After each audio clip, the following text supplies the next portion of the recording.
hayati marehemu Oshora. Kwanza tangu nimeingia kazini mimi 2017 mpaka pale sije kumuona kwanza amegombana na mtu, manake ni yani chochote ana shida na mtu yote, ni pole, yani kichanganyikeni. Alikuwa sio mtu wa maneno mengi. Maana ukisema labda alikuwa na ugomvi na mtu akamfanyia hivyo, siwezi kusema ni ndio au hapana, kwa ninavyojua mimi hapa, according to mimi ni mtu ambaye hana shida. Kwa aliyofanya hivyo mpaka sasa hivi anaacha kama mtu tunaishi naye hapo.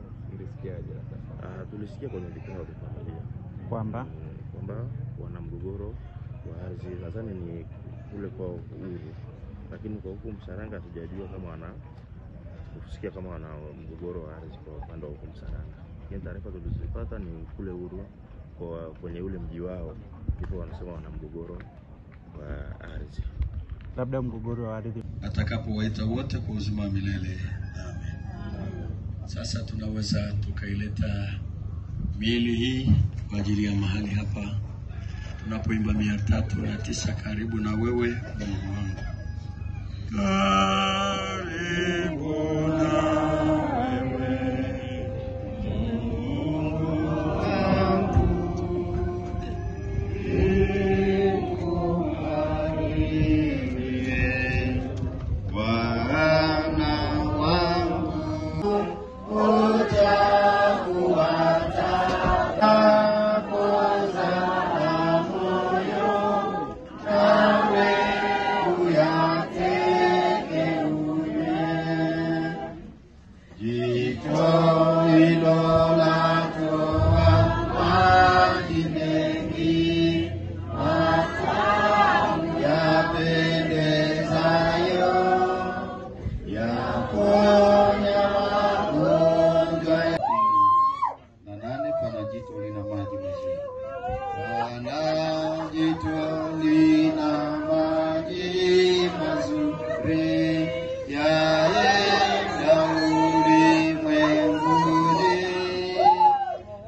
Hallelujah,